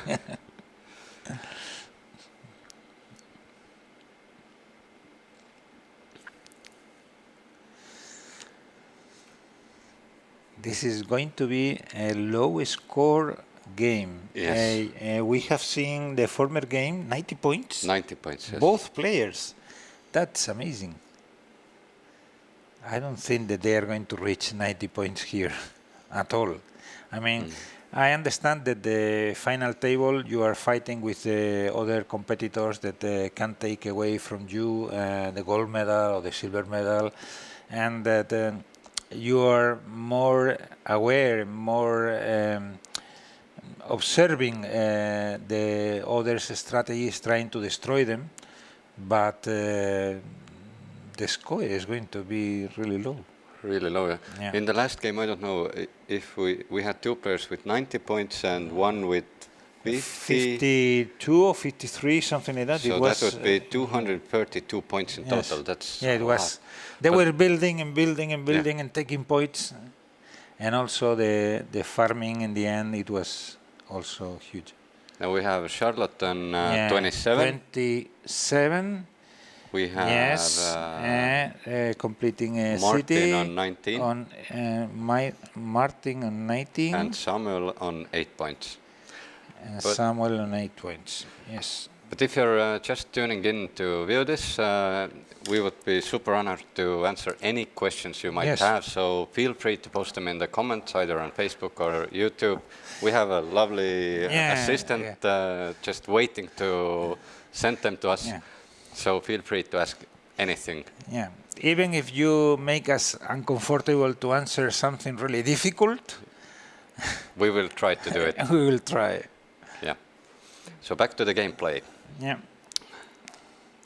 So now the Carcassonne city, the Carcassonne game has cars on both sides of the board, going somewhere if anyone decides to go. If someone wants to... Because on the left there is a monastery. With but no meeple on it? No meeple, because it is just on the side. Maybe one, in this case it will be 3 points only. I think that all the players catch quite early on that the other players are trying to do everything to ruin their score. This is 3 points? 3 points for Martin, yeah. Oh, And that do we was... have a city completing? Yeah, so and then she's it's- able... no, It's- this is... no, it's But this is for, Charlotte. for Samuel and for For Martin. Martin. I don't understand. So she's helping Martin to take one yellow meeple out? If we get back to the board, then maybe we can see, is there a farming thing that Or she maybe felt important? connecting. Ah, Yes, she on the has a right side. farmer Yes, here. yes. But Okay, so she only got 3 points from it. Oh, yeah. let's see how many points. Sorry, because that was one shield. 1, 2, 3, 4, 5, 6, 12 points. Yeah, and Martin 12 has put points. another farmer. If we could have a look at the scoreboard once again, then we could check if we have written down everything correctly. So, So yellow is 40, yes, 40 for yellow. on, black and, is on 27. 27 for black, yes, green and is 20, 20. yes, it is right. Mhm. Well, it is right. It is right that we follow correctly. For sure, they are doing the right thing. Okay, so connecting, Okay, so enlarging. so Charlotte now has a farmer with Yes. 2 completed Oh, cities. wonderful! That farm. Ah, That farm is we have another farmer. that over. farmer is going really okay. Now Samuel is thinking, how can I use my meeple best?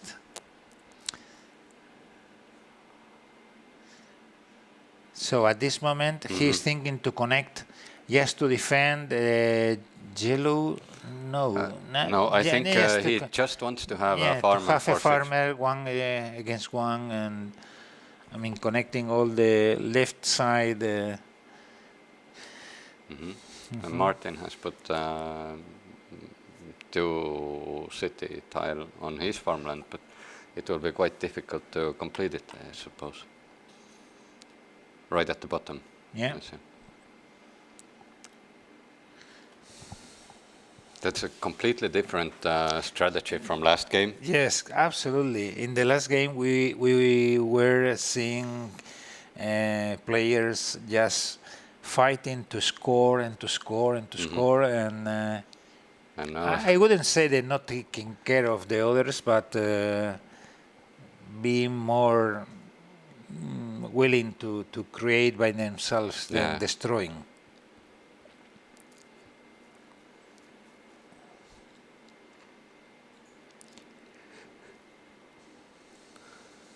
we don't have many tiles left to go, but Yes, only about 8 or 10, 4, 7, I think the 10. seems like so, yeah. 2, 2, 7, and 3, yes, 10. So Charlotte has small city with road. She could Yeah, complete a city. of 2, 4 points. Or Yes, but that would be on Martin's field. Or yeah. she could do another city on her field over the left-hand side, her side. Or she could even take the road. That's 1, 2, 3, 4, 5 points. Yep. But I'm not sure if she has meeples though. 1, 2, 3, 6 on the board. Ah, yeah, 6 one blacks. meeple. Yeah, 1 meeple.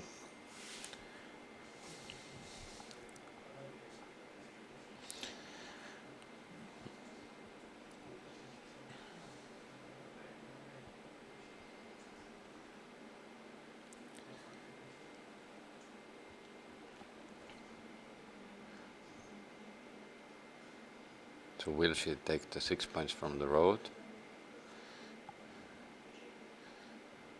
But No. she's keeping.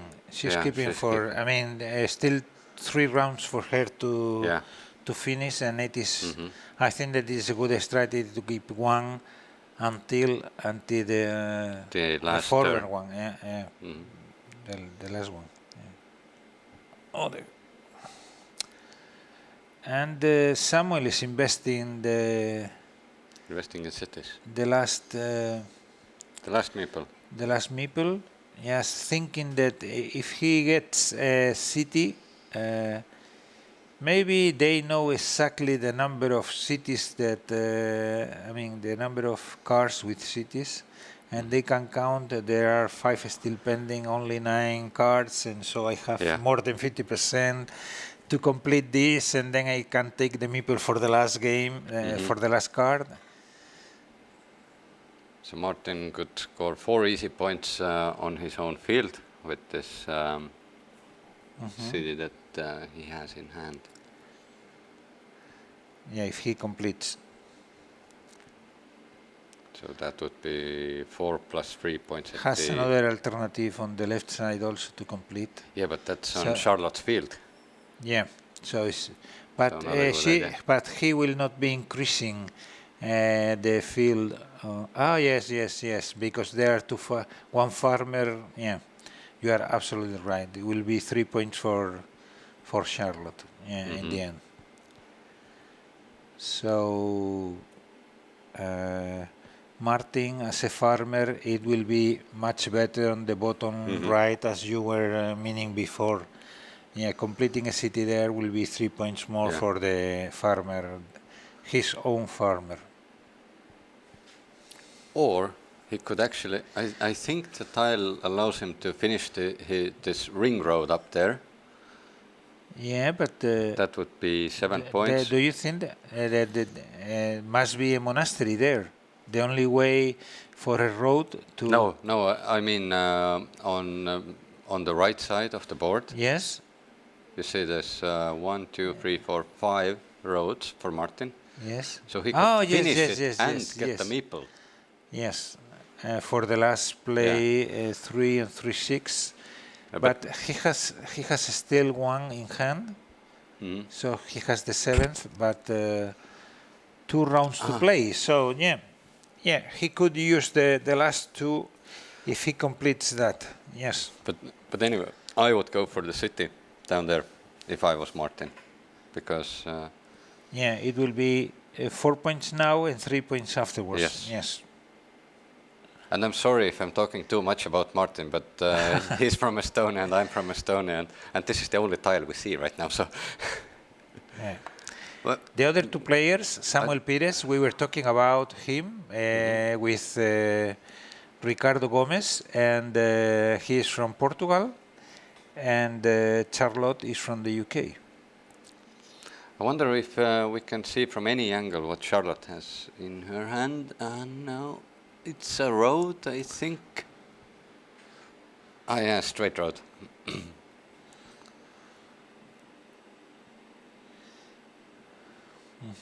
That's strange. Well, she has one meeple. No meaning. One more monastery for Samuel. Samuel must think, okay, I'm a monk. So 44 points for Martin. And 27 For black. for Charlotte, And, and what was also for yellow? 20. Yes, 20, yeah. Thank you. Samuel is on 20. And now, So now they're close to. now Charlotte is taking this quite a big road. 1, 2, 3, 4, 5, 6 points. Yeah. That's good. So just enlarging.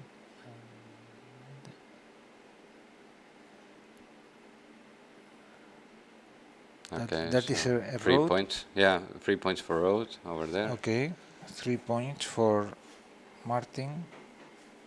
47. Yeah. And And then 5 more. They're they're- counting. They're counting. they're now. counting. Yeah. Let's put the overall view on the board if we can. So taking out the road for Charlotte at 6 points. Taking Yeah. out the road for Summer, that's 1, 2, 6 points. Yeah. So Monastery for Charlotte. Monastery, that is 6. Summer's Monastery Monastery. with 4. 1, 2.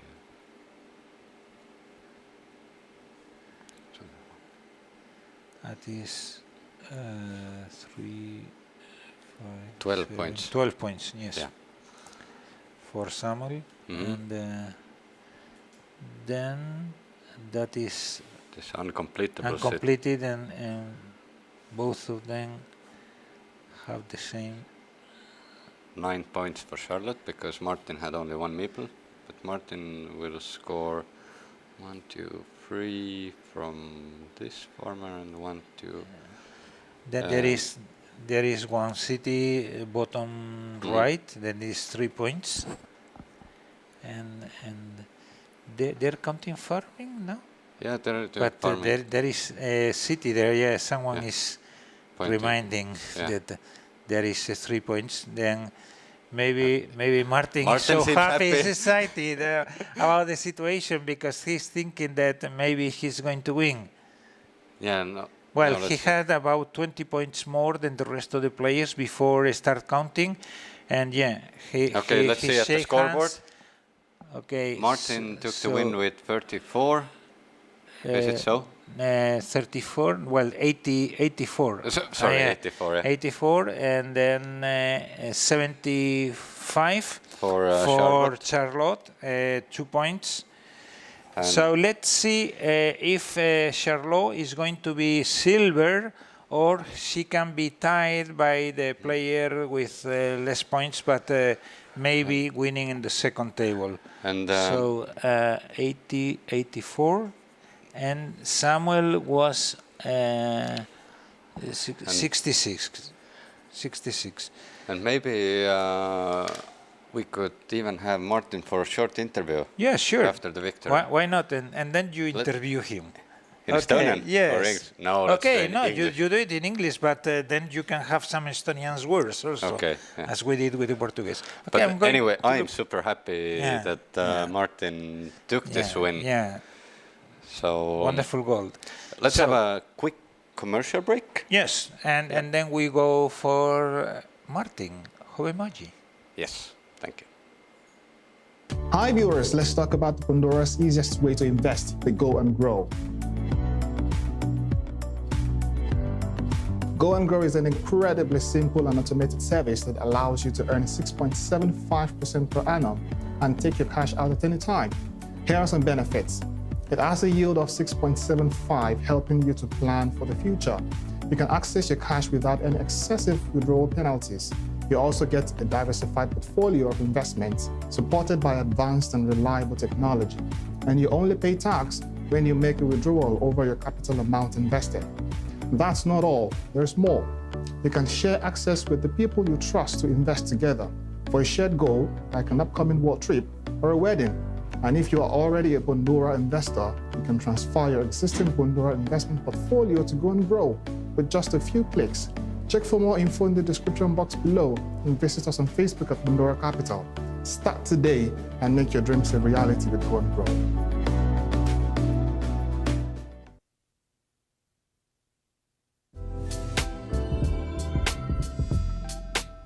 Hi everyone.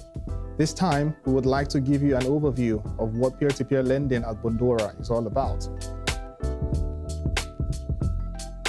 Compared to traditional bank credit models, peer-to-peer lending at Bondora makes you the bank, while our platform provides you the borrowers to lend to. So as an investor, you can generate profit from the interest paid by the borrowers, while the borrowers benefit from the quick access to loans they need. The concept of peer-to-peer lending is relatively new in the finance market and has grown rapidly in the last decade. So if you are new to peer-to-peer lending, would like to be an investor, you can visit our website at bondora.com for more information or check us out on Facebook at Bondora Capital. And that's it for today. Visit our website to start investing and subscribe to our channel for more videos. Thanks for watching and bye for now.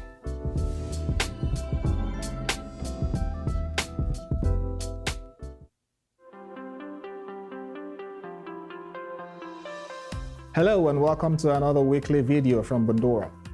A great question being asked by our investors from across the world is that why are we based in Tallinn?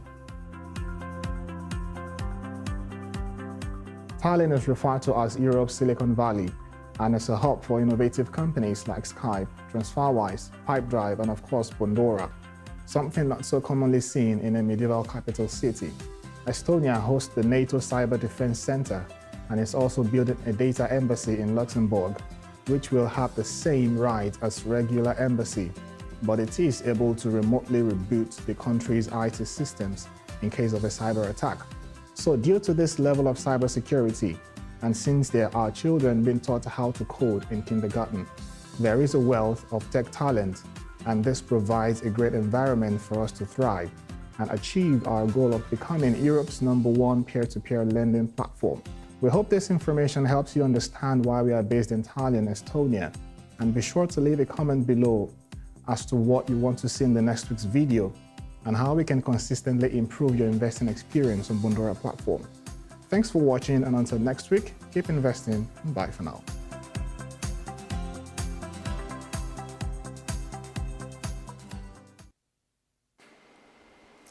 Welcome back. We were fortunate enough to actually find Martin from the premises.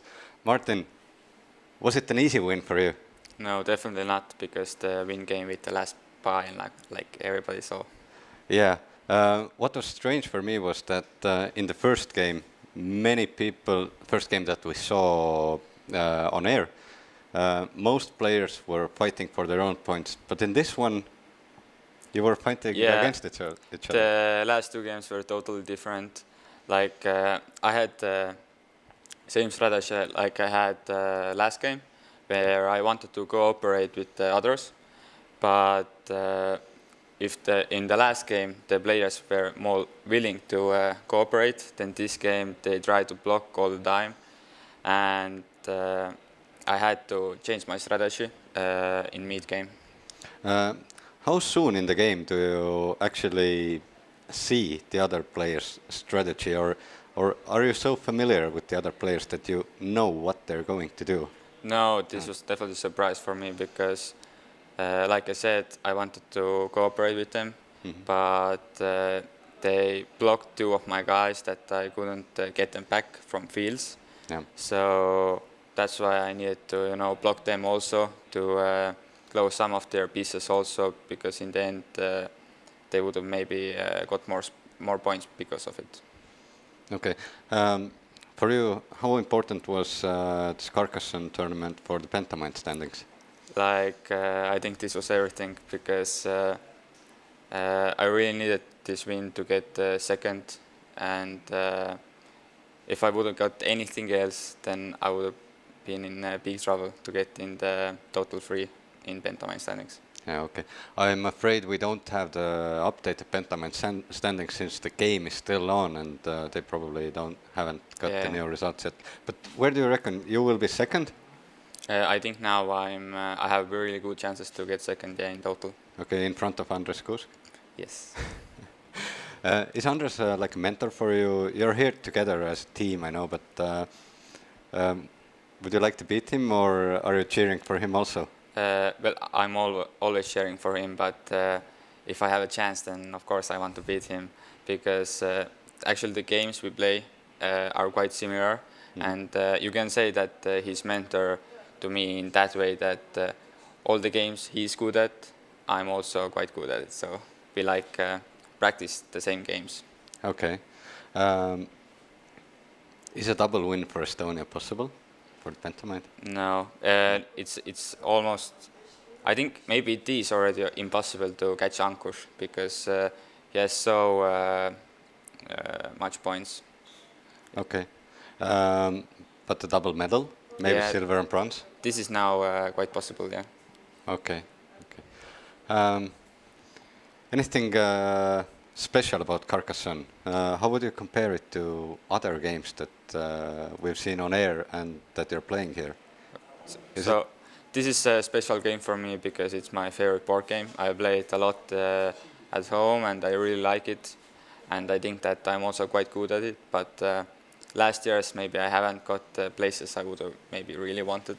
Like I think I'm better than the places show. Okay. So this year, this win was quite relieving that now I can say yes, I'm okay. I'm good at it. We got a question from the winner of 2015, Vidar, on our Facebook feed, saying that Carcassonne in MSO would be better with 2 players than 3. How would you comment on that? I think also that then it's more a skill-based game. So I like the more skill in the game. I think that's more better for MSO. Okay. In this case, of course, every player is out for themselves. Yeah. But right before the Carcassonne tournament, are you going to your opponents and saying, "Hey, let's work together against the other guy"? No. Markus, the young guy who is in Estonian team, he is always saying that Martin, let's He's waving. Yeah, Martin, let's make a team, let's play together. Okay. But I don't think that this especially decides how I play my moves. Like I always try to maximize my points, and if it doesn't suit the others, then. Okay. What are the next games, next big tournaments for you? So, personally? You mean in this MSO? Yeah, this MSO. So, I'm not actually sure because now I'm quite happy with my total points. So, in the evening I should play Ticket to Ride, but I'm not even sure if I'm playing this because it's quite tough field, and I'm quite happy right now how my points are already in total. Okay, and I sure hope that your good, not luck, but good results will keep coming in, and we will be ending this live feed for now, but we will be back at 4 o'clock. That's London time, so if you're anywhere else, just make sure that you are tuning in on the correct time for... and we got... news from the production team that we have results of Carcassonne. So maybe we could have them on the board for a sec. So it clearly states that the best guy won. Yeah. Charlotte, who was on your table, got second. David Pierce was third. And Scott on position number 4. I wonder if the Pentamind standings have been updated or not, but David was... also high on the Pentamind, right? I'm not sure about David, but I'm really happy that Lumin, who was, I think, 3rd or 4th in total, didn't get many points because he would have definitely improved otherwise. Okay. So this is quite nice for me. Okay. So I think the Pentamind standings are not updated yet. Anyway, please tune in. No. Do we have them? No. No, sorry, you're still not on the board. They will be updated anytime soon, though. So, see you at 4 o'clock. This time we will actually end this live feed. I've been trying to do it for 3 times already. So see you at 4 o'clock with chess 960. See ya. Hi viewers, let's talk about Bondora's easiest way to invest, the Go and Grow. Go and Grow is an incredibly simple and automated service that allows you to earn 6.75% per annum and take your cash out at any time. Here are some benefits. It has a yield of 6.75, helping you to plan for the future. You can access your cash without any excessive withdrawal penalties. You also get a diversified portfolio of investments supported by advanced and reliable technology. And you only pay tax when you make a withdrawal over your capital amount invested. That's not all, there's more. You can share access with the people you trust to invest together for a shared goal like an upcoming world trip or a wedding. And if you are already a Bondora investor, you can transfer your existing Bondora investment portfolio to Go and Grow with just a few clicks. Check for more info in the description box below and visit us on Facebook at Bondora Capital. Start today and make your dreams a reality with Go and Grow.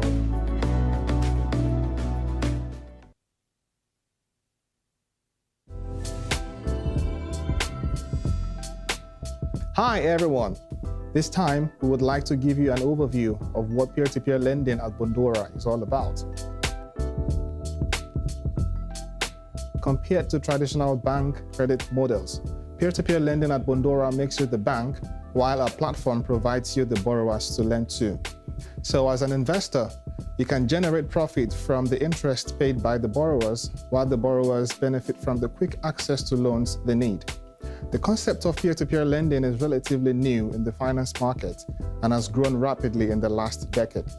So if you are new to peer-to-peer lending, would like to be an investor, you can visit our website at bondora.com for more information or check us out on Facebook at Bondora Capital. And that's it for today. Visit our website to start investing and subscribe to our channel for more videos. Thanks for watching and bye for now.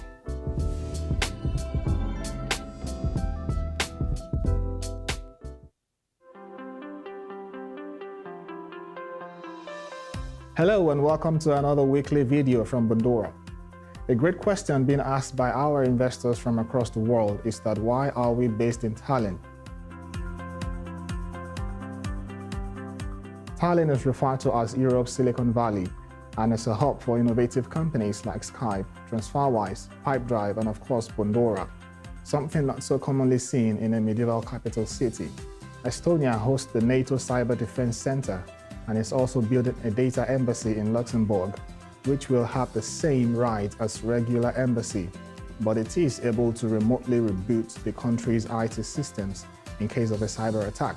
So due to this level of cybersecurity, and since there are children being taught how to code in kindergarten, there is a wealth of tech talent, and this provides a great environment for us to thrive and achieve our goal of becoming Europe's #1 peer-to-peer lending platform. We hope this information helps you understand why we are based in Tallinn, Estonia, and be sure to leave a comment below as to what you want to see in the next week's video and how we can consistently improve your investing experience on Bondora platform. Thanks for watching, and until next week, keep investing and bye for now.